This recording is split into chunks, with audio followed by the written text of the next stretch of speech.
성도들이 신앙생활에 있어서 가장 많이 하는 질문이 있다면 믿음이란 무엇인가 이겠죠. 믿음이란 무엇인가? 여러분, 믿음은 무엇이라고 생각하십니까? 믿음은 하나님께 설득되는 겁니다. 하나님께 설득돼야 돼요. 오늘 이 시간에 하나님께 설득되시는 시간이 되시기를 축복합니다. 여러분, 하나님께 설득이 되어 살아가는 것, 그것이 기쁨이 될 때 여러분, 그것이 신앙생활이 되어지는 거죠. 신앙생활이 행복한 거예요. 여러분, 신앙생활 행복하다 이렇게 말할 수 있으려면 여러분, 하나님께서 나를 설득하시는 것이 너무 기뻐할 수 있는, 참 기뻐할 수 있는 그런 삶을 살아갈 때 여러분, 우리가 행복해진다라고 하는 거죠. 여러분, 사람들의 인지행동 있잖아요. 인지행동은 설득이 될 때 행복해지는 거예요. 설득이 될 때. 설득이 되지 않으면 아무리 좋은 것이라고 해도 생각과 마음과 감정이 힘들어져요. 억압이라고 느끼는 거예요. 여러분, 신앙생활이 억압이라고 느껴지십니까? 아니면 신앙생활이 행복하다라고 느껴지십니까? 여러분, 하나님께 우리가 설득되는 삶을 살아가실 수 있는 은혜가 있기를 축복합니다. 여러분, 우리가 하나님께 설득이 되지 않으면 어떻게 믿음 생활을 할 수가 있겠어요? 어떻게 설득됨이 없이 신앙생활을 하는데 거기에 기쁨이 있겠습니까? 여러분, 사실 인생은 그렇잖아요. 두더지처럼 시선을 땅에 묻고 사는 사람들인지라 하나님의 설득이 없으면 하늘을 바라볼 수가 없어요. 천국을 바라볼 수가 없다는 거죠. 여러분, 노아도요, 하나님께 설득되어져서 믿음으로 120년 동안 방주를 만들었어요. 그리고 그 방주의 구원의 기쁨을 얻었습니다. 아브라함도 마찬가지죠. 하나님의 부르심에 설득이 되어서 50년 이상 본토 친척 아비 집을 떠나서 나그네처럼 살 수가 있었고, 마침내 인류의 축복이 통로의 시작, 믿음의 조상이 되었다는 거죠.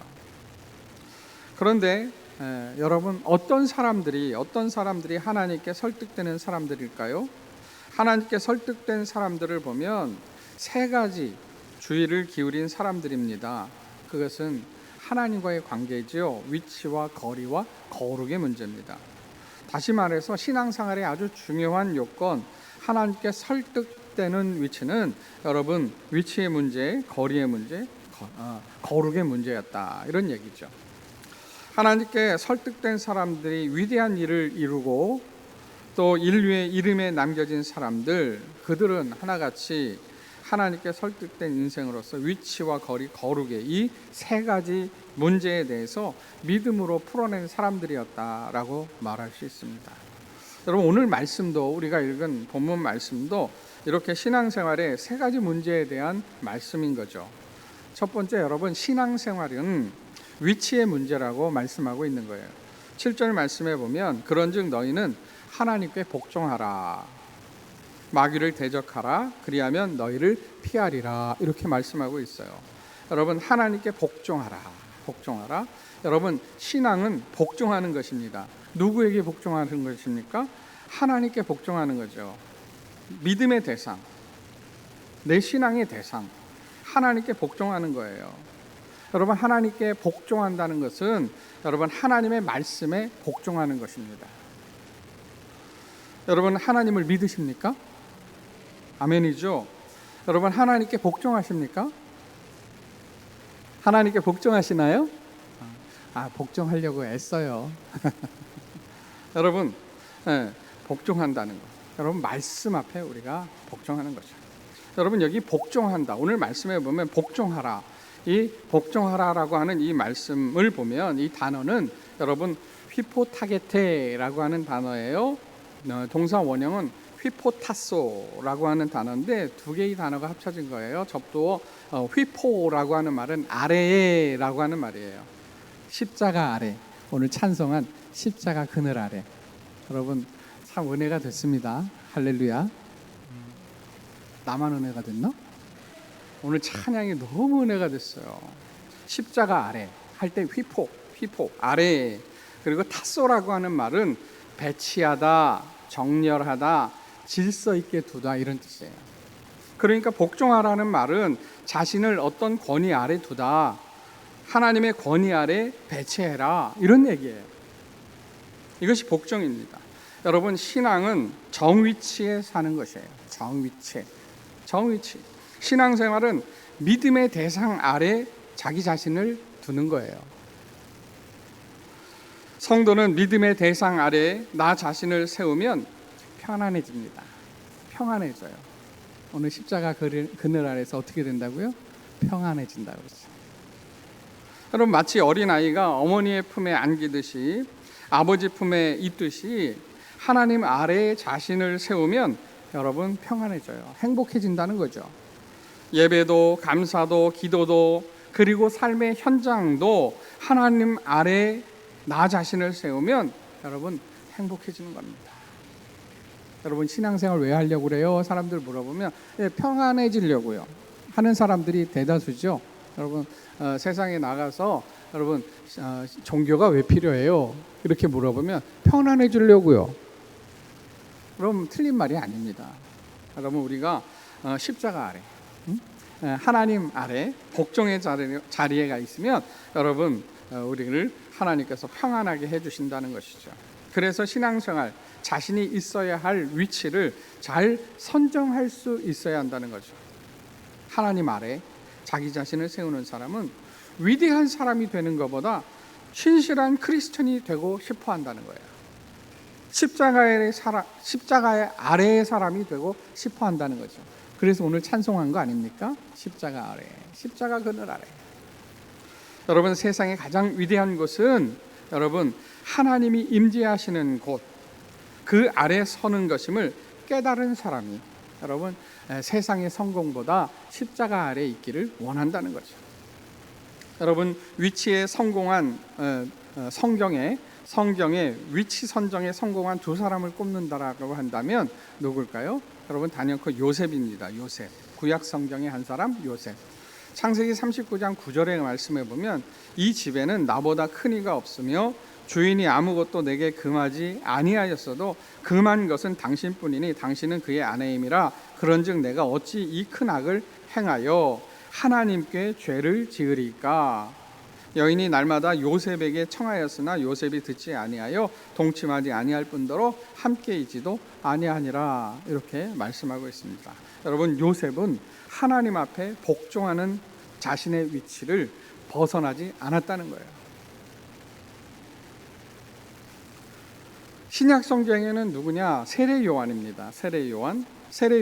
여러분, 요한복음 3장 30절에서 이렇게 말씀하죠. 그는 흥하여야 하겠고 나는 쇠하여야 하리라. 이렇게 말씀했습니다.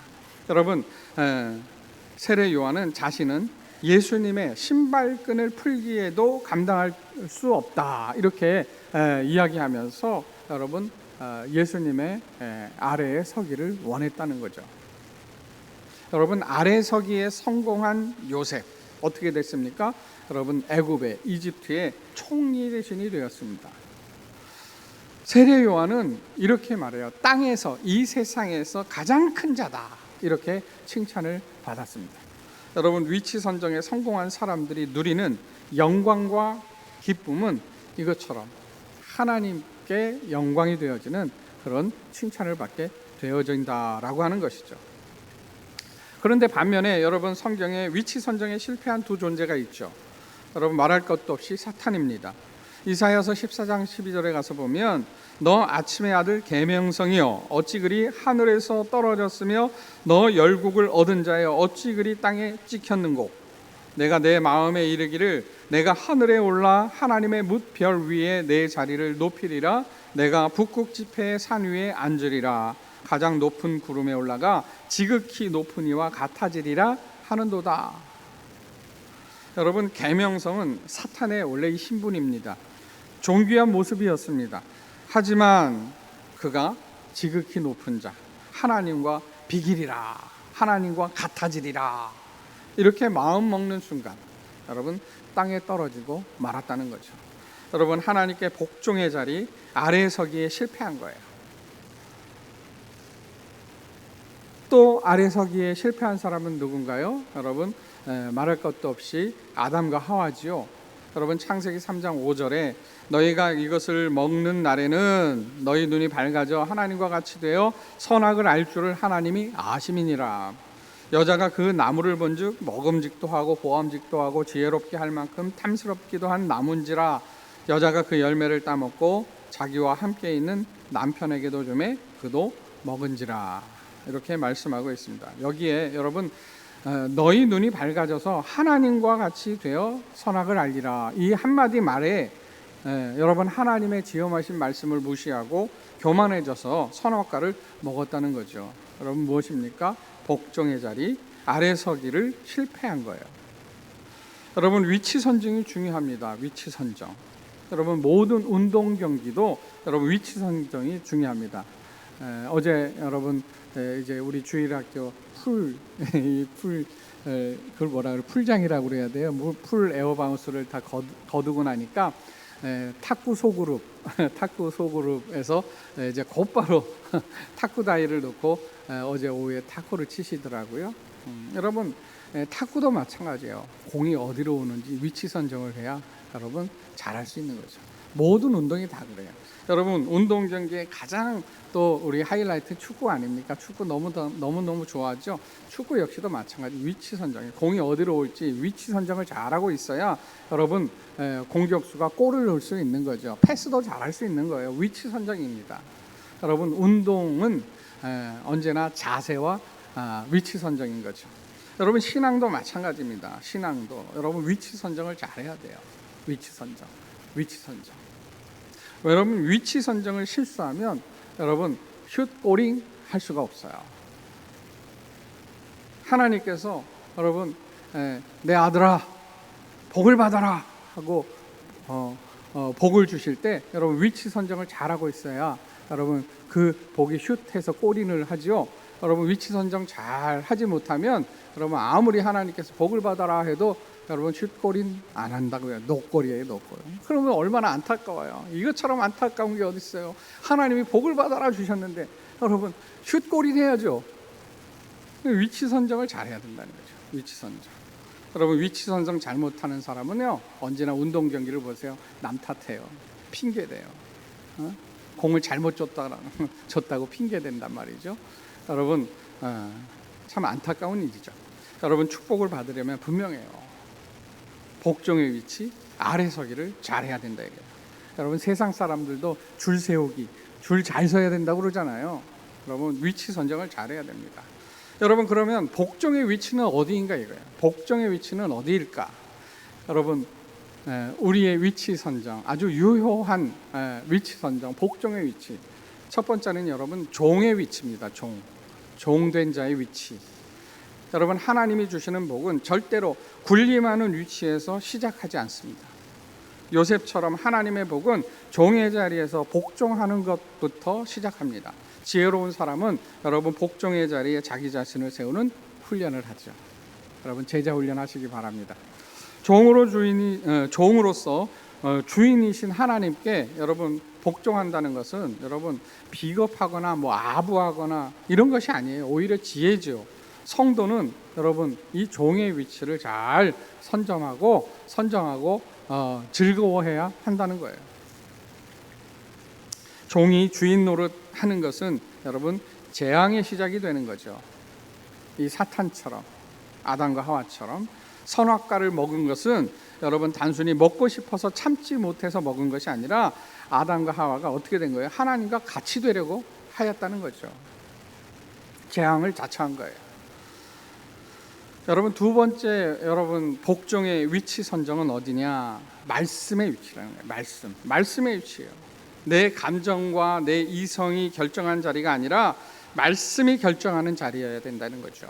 말씀이 가라면 가고 말씀이 서라면 서고 그 말씀의 자리가 성도의 정 위치인 거예요. 루터는 말씀의 복종의 위치인 것을 정하고 여러분 종교 개혁을 일으킨 거죠. 본회포라고 하는 분은 말씀의 위치를 고수하기 위해서 평안하게 살 수 있는 안전한 미국을 떠나서 포탄이 떨어지는 싸움이 한참 전쟁이 일어난 자기 고향 독일로 돌아갔다는 거예요. 말씀의 위치를 잘 선정하기 위해서. 여러분, 말씀의 위치가 우리의 복종의 위치입니다. 어디에 복종하겠습니까? 하나님께 복종하는 길은 여러분 말씀의 위치, 말씀에 위치하는 것이죠. 세 번째, 여러분 복종의 위치의 선정은 어디입니까? 여러분 십자가 그늘 아래입니다. 십자가 아래예요. 십자가 아래입니다. 성도가 이렇게 종의 위치와 말씀의 위치를 고수할 때 여러분 예수님의 제자가 되는 거예요. 예수님의 제자가 됩니다. 제자는 십자가 아래의 사람입니다. 제자가 십자가 위의 사람이 될 수가 없어요. 십자가 아래 사람이에요. 예수님 때문에 짊어지게 된 나의 십자가를 질 수가 있어요. 여러분, 이렇게 십자가 그늘 아래, 십자가 아래 나를 세우면 여러분 하나님이 어떻게 하십니까? 하나님은 권세를 주세요. 하나님은 권세를 주십니다. 어떤 권세를 주십니까? 자녀의 권세를 주십니다. 예수 이름의 권세를 주십니다. 자녀의 권세, 예수 이름의 권세는 여러분 사탄을 대적할 수 있어요. 사탄을 향해서 명령할 수 있습니다. 사탄이 무서워 피하는 사람은 어떤 사람이냐? 하나님께 복종하는 사람, 복종의 위치에 있는 사람. 사탄은 무서워합니다. 왜일까요? 여러분, 사탄은요 복종하는 위치, 복종에 대하여 실패한 자예요. 그래서 사탄이 된 거잖아요. 그래서 사탄은 복종하는 것을 실패했기 때문에 복종하는 성도를 보면 두려워 떠는 거죠. 나보다 센 사람이구나, 나보다 센 자구나, 나보다 센 믿음을 가졌구나. 그래서 여러분 사탄은 피할 수밖에 없는 거예요. 주의 이름으로 명령할 수가 있죠. 여러분, 그러니 사탄은 복종하는 성도를 보고 너는 나보다 더 센 사람이구나, 너는 나보다 더 세구나, 그러고 슬슬 여러분 뒷걸음질 친다는 거예요. 아멘 하시기 바랍니다. 여러분, 하나님 아래 서는 사람, 복종의 사람은 여러분 세상을 여러분 이기며 승리하며 살아갈 수 있는 권세, 예수 이름의 권세, 하나님 자녀의 권세를 하나님이 주신다라고 하는 사실을 여러분 마음에 품으시고 여러분 굳건하게 하시기를 축복합니다. 여러분, 그래서 오늘 본문 말씀도 그런 거예요. 먼저 복종해라. 하나님께서 먼저 복종하라. 그리고 난 후에 뭐라고? 마귀를 대적하라. 그가 너를 피하리라. 이렇게 말씀하셨다는 거죠. 여러분, 사탄을 이기는 것은 나의 내공이 아닙니다. 분명해요. 하나님께 드리는 절대 복종의 결과인 거죠. 하나님께 순종하는 것, 여러분 이것의 결과가 여러분 사탄을 이길 수 있는 거예요. 나의 내공이 아니란 말이죠. 여러분, 하나님께 절대 복종은 여러분 사탄을 이기는 유일한 길이에요. 유일한 길. 여러분 복종 없이는 여러분 승리할 수가 없어요. 그래서 우리가 나사렛 예수의 이름으로 명한다, 사탄아 물러가라 명할 수 있는 것이죠. 여러분, 예수의 이름으로 명하노니 라고 이야기할 때 여러분 단순히 예수님의 이름을 도구화한 것이 아니에요. 예수님의 복종의 자리에 위치한 사람만이 이렇게 여러분 선포할 수 있다라고 하는 것, 여러분 마음에 새겨지시기를 소원합니다. 두 번째, 여러분 신앙생활에 여러분 현재 거리의 문제입니다. 거리의 문제. 신앙생활은 여러분 거리의 문제예요. 오늘 8절 상반절에 이렇게 말씀하잖아요. 하나님을 가까이 하라, 그리하면 너희를 가까이 하시리라. 여러분, 이 말씀이 얼마나 큰 희망입니까? 여러분, 이 말씀이 정말 이 세상에 세상 살아가는 우리에게 정말 큰 희망이에요. 여러분, 세상에 누가 나를 가까이 해주겠습니까? 여러분, 나를 가까이 해줄 사람이 누가 있겠어요? 가진 것 없고 줄 것 없는 사람을 가까이 하려고 하는 사람 여러분 없어요. 가진 것도 없고 줄 것도 없고 그렇게 참 초라한 나를 불러주는 사람 여러분 더더욱 없단 말이에요. 세상에 가진 것 없고 줄 것 없는 사람을 불러주는 사람은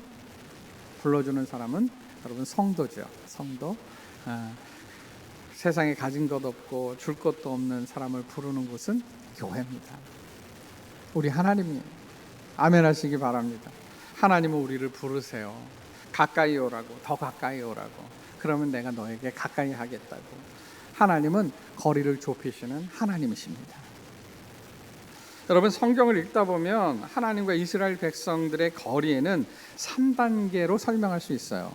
여러분, 첫 번째 단계는 위하여, 위해라고 하는 단계예요. 하나님께서 이스라엘을 위하여 여러분 주시는 단계란 말이죠. 언약도 주시고 기적도 주시고 은혜도 주십니다. 누구를 위하여? 이스라엘을 위하여. 여러분, 하나님은 이루 말할 수 없는 것을 이스라엘을 위하여 주셔요. 그리고 그 다음의 단계가 뭡니까? 함께 하시는 단계입니다. 주시고 또 주시고 주시다가 마지막에는 자기 자신도 주십니다. 주님이 직접 몸을 입으시고 성육신 하셔서 이 땅에 오시죠. 공생의 33년 생애 동안에 언약과 기적을 보여주신 것보다 더 큰 기적은 하나님을 직접 눈으로 보고 듣고 경험하는 훨씬 더 발전된 관계였다는 거죠. 그리고 여러분, 마지막 단계는 뭡니까? 아내 단계입니다. 아내. 여러분, 성육신 하신 단계에서 이제 우리 안에 들어오시는 단계죠. 요한복음 15장 5절에 이렇게 말씀해요. 나는 포도나무여 너희는 가지라. 그가 내 안에 내가 그 안에 거하면 사람이 열매를 많이 맺나니 나를 떠나서는 너희가 아무것도 할 수 없음이라. 이렇게 말씀하셨어요. 마침내 여러분, 성령을 우리에게 보내주십니다. 오순절 성령 강림으로 주의 영이 내 안에 거하시는 단계, 여러분, 이 단계죠. 따라서 하나님은요, 지금도 거리를 좁혀 오시는 하나님이에요. 예수님으로 오셨고 성령님으로 오셨고 재림 때를 위해서 가까이 지금도 거리를 좁혀 오시는 하나님, 우리를 부르시는 하나님. 가까이 와라. 내가 너와 가까이 하리라. 여러분, 하나님은 우리를 가까이 하기를 원하십니다. 아멘이십니까? 하나님이 가까이 하시면, 여러분, 하나님께 우리가 가까이 하면 여러분, 하나님도 기뻐하세요. 성도들은 하나님을 가까이 못할 때가 있어요. 하나님은 가까이 하기를 원하시고 우리에게 거리를 좁혀 오시는데, 여러분, 성도인 우리가 점점 하나님께 가까이 가면 좋겠는데 가까이 가지 못하게 하는 요소들이 있더란 말이죠. 그 요소들은 뭡니까? 첫째는 이거예요. 두려워하면서 교회에 나오는 거예요. 두려워하면서. 뭐 이런 말 있잖아요. 믿음 생활하는 거 좋은데 깊이 들어가면 상처받는다, 이 말이에요. 신앙생활 깊이 하면 상처받는다. 교회 열심히 봉사하면 상처받는다. 이 말이 하나님께 가까이 나아가는 것을 방해하는 거예요. 여러분, 그런데요, 정말 신앙생활 깊이 했다가 상처받은 사람들도 있더라고요. 왜일까요? 여러분, 신앙생활 교회 깊이 들어갔다가 상처받는 이유는 뭘까요? 여러분, 무슨 말이냐면 이거예요. 상처받았다는 말은 믿음이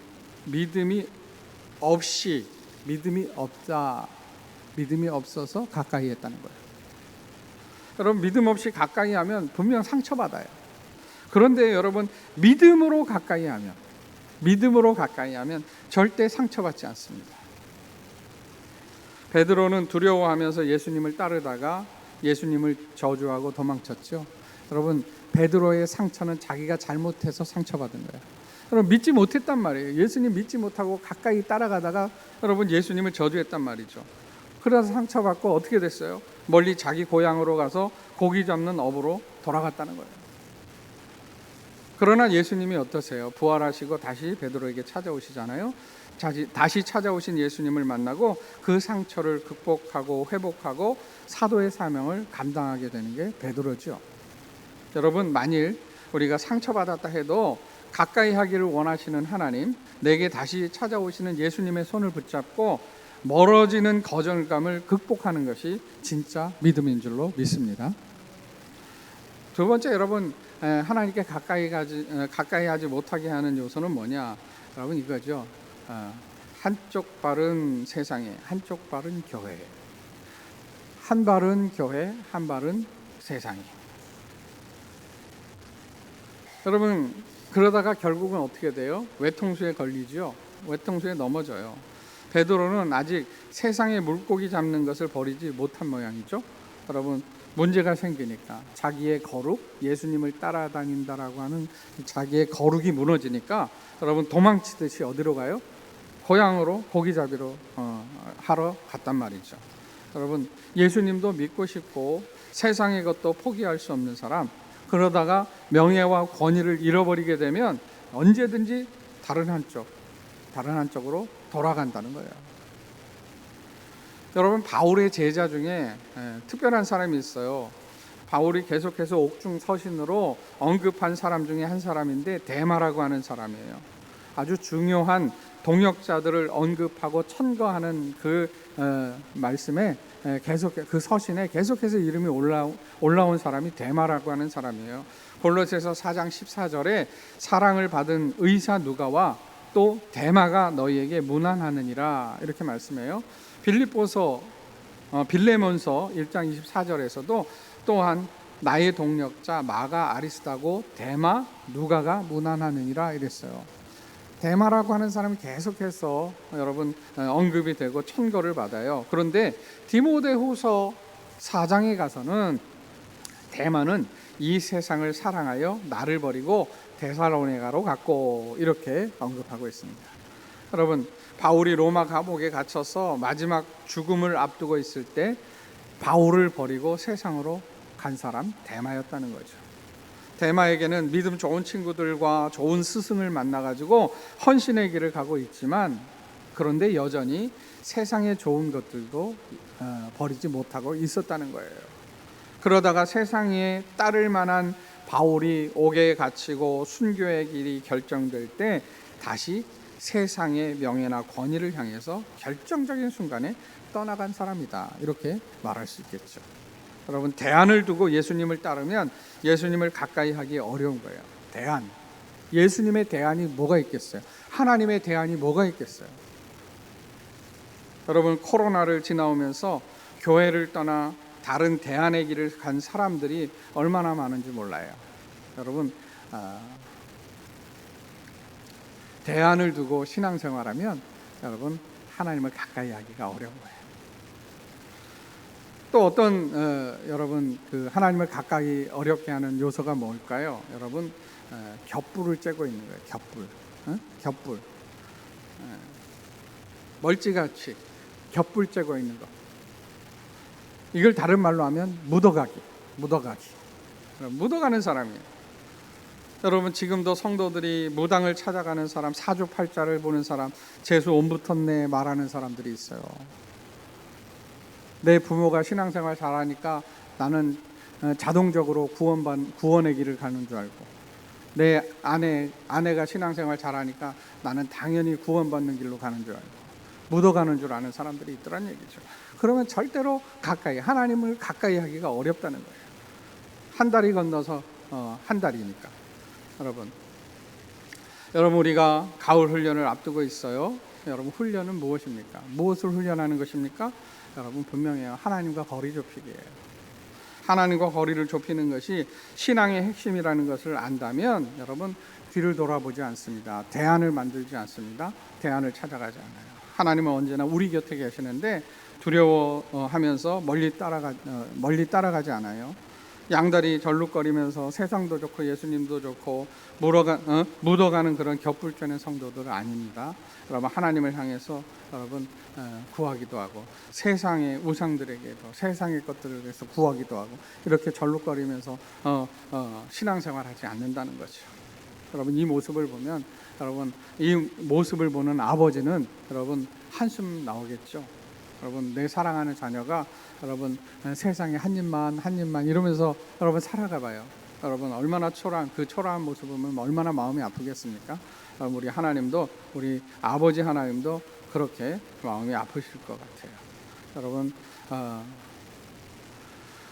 신앙의 문제는, 신앙생활의 문제는 여러분 거리의 문제입니다. 거리의 문제. 여러분, 하나님께서 더 이상 겹불 쬐지 말고 내 품으로 와라. 내게 더 가까이 와라. 그리고 성령의 불을 쬐어라. 이렇게 오늘 부르신다라고 하는 사실을 여러분 믿으시길 바랍니다. 세 번째, 여러분 신앙생활은 여러분 거룩의 문제라는 거예요.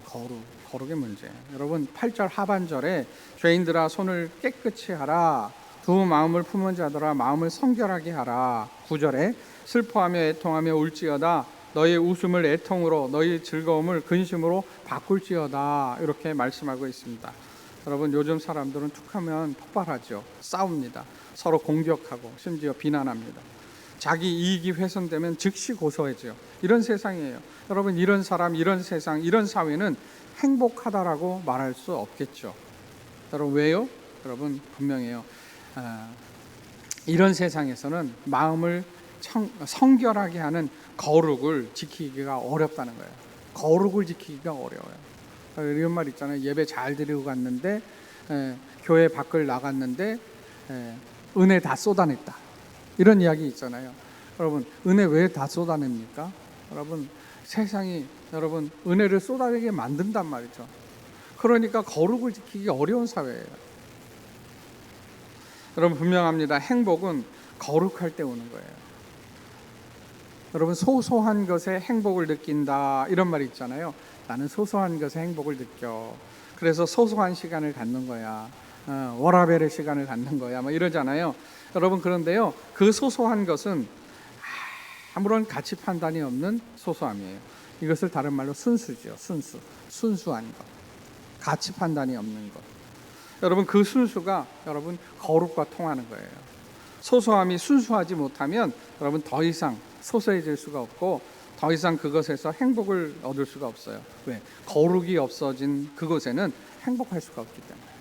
번뇌하고 아파하고 고심하고 갈등하고 걱정하고 아무리 소소해도 그 소소한 것이 나를 뭐 요즘 스트레스라고 하잖아요. 괴롭게 하니까 행복할 수가 없는 거예요.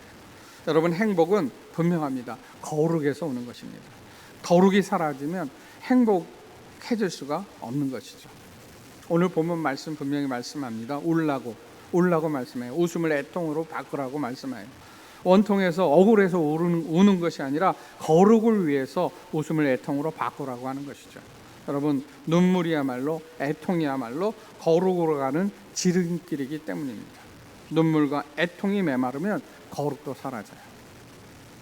여러분 구세군의 창시자 윌리엄 부스, 우리가 잘 아시죠? 구세군. 여러분 이분은 이렇게 선언을 해요. 내 마음을 움직이는 두 도나가 있으니 하나는 울음이요 하나는 눈물이다. 거룩을 위해서 애통하는 사람이었다는 거죠. 이 울음과 눈물 때문에 무엇이 탄생합니까? 여러분 구세군의 자선남미가 탄생한 거죠. 여러분 다른 사람을 위해서 눈물을 흘리면 거룩이 자선남미로 나타나게 되는 것입니다. 지금 우리도 눈물과 또 울음과 함께 거룩을 지켜낼 때 여러분 거룩한 사회가 되고 나도 살고 이웃도 살고 세상도 살고 행복한 사회를 만들어갈 수 있다라고 하는 사실을 여러분 설득되시기를 축복합니다. 하나님께 설득돼. 여러분 거룩 불감증 걸린 사회에서 여러분 다른 처방은 여러분 문제를 더 악화시켜요. 태극기, 촛불, 개혁, 뭐 새로운 법 이런 거 만드는 거 때로는 필요해요. 그러나 그게 진정한 처방일까요? 여러분 우리는 진정한 처방을 분명히 알고 있어요. 나의 손을 먼저 씻고 내 마음을 먼저 밝히는 촛불이어야 희망이 있다는 거예요. 내가 먼저 개혁되어야 희망이 있는 거예요.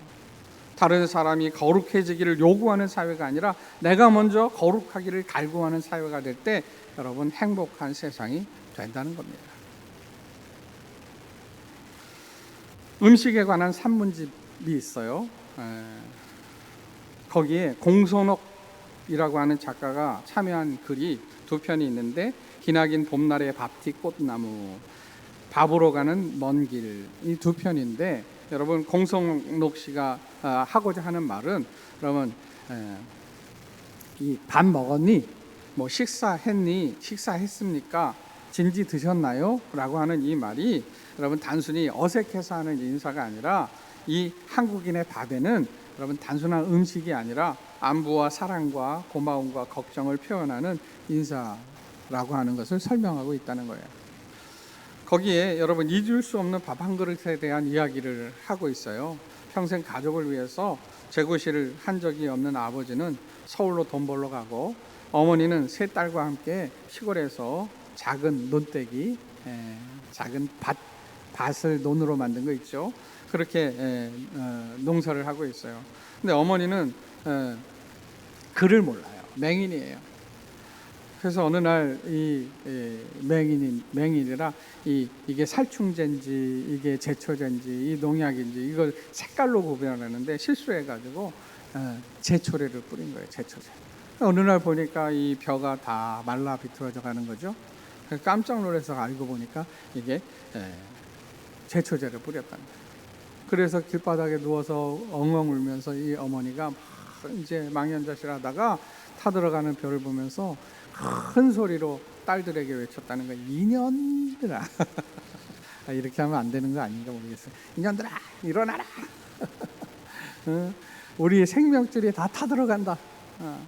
옹달샘에 가서 물을 기러 와라. 그래가지고 이 딸들이 학교도 못 가고 물을 기러 왔다. 하루 종일 물을 기러. 옹달샘에 물이 말라요. 어머니가 이 피 같은 내 벼가 죽어간다. 옹달샘을 맨손으로 파들어가다. 옹달샘을 그렇게 붓고 또 붓고 또 붓고 부어가지고 그의 가을에 여러분 간신히 겨울을 날 수 있을 만큼의 쌀을 얻었다는 얘기예요. 여러분 이 이야기가 여러분 밥에 대한 이야기라고 하는데, 여러분 단순히 밥에 대한 이야기입니까? 제가 볼 때는 여기에 거룩이 있어요. 이게 거룩. 여러분 거룩. 거룩은 무엇입니까? 여러분 단순한 밥 이야기 아니고 여러분 여기의 핵심은 씻는다는 거예요. 씻는다는 거예요. 여러분 제초제가 뿌려졌어도 계속해서 씻어요. 물을 길어 부으면 얼마나 붓겠어요. 타들어가는 이 벼에 뿌려진 이 제초제에 얼마나 씻겠습니까? 그럼에도 불구하고 손에 피가 나도록 땅을 파고 물을 길어서 씻고 또 씻었다는 거예요. 온 식구가 씻었다는 거예요. 하루 종일 씻었다는 거예요. 결국 그렇게 눈물겨운 쌀 한 토를 건진 거예요. 여러분 이게 거룩 아니겠습니까? 여러분 거룩의 가치를 보여주는 거예요. 세상은 자기가 정의가 되어야 된다고 자기 신념의 깃발을 세워서 서로 울리려고 할 때, 여러분 우리는 십자가를 붙잡고 나를 먼저 돌아보고 손에 피가 나도록 옹달샘을 파듯이 애통과 눈물로 내 마음의 나락에 물을 부어야 된다. 내가 먼저, 여러분 나를 먼저. 그래야 여러분 나도 살고 세상도 살고, 그래야 내 영혼의 겨울을 날 수가 있다라고 말씀할 수 있는 거죠. 사랑하는 우리 군산동광대 성도 여러분, 신앙은 위치의 문제입니다. 거리의 문제이고 거룩의 문제입니다. 하나님께 복종할 수 있는 길은 여러분 십자가 그늘 아래, 십자가 아래에 서는 것이에요. 십자가에 가까이, 더 가까이 거리를 좁히시기를 축복합니다. 하나님께서 가까이 오라, 더 가까이 오라. 내가 너희를 가까이 하리라. 여러분 오늘 우리가 이 말씀을 마음에 새기시고, 여러분 우리가 살아가는 이 참 힘든 이런 세상에서 여러분 견뎌내고 이겨내시고, 혹이 사탄이 우리의 거룩을 쏟아내려고 할 때 나사렛 예수의 이름으로 명하노니 사탄아 내게서 떠나가라, 이렇게 명령하실 수 있는 우리 은혜의 땅, 축복의 땅, 사랑이 가득한 군산동과 함께 우리 가족들이 되시기를 주님의 이름으로 축원드립니다.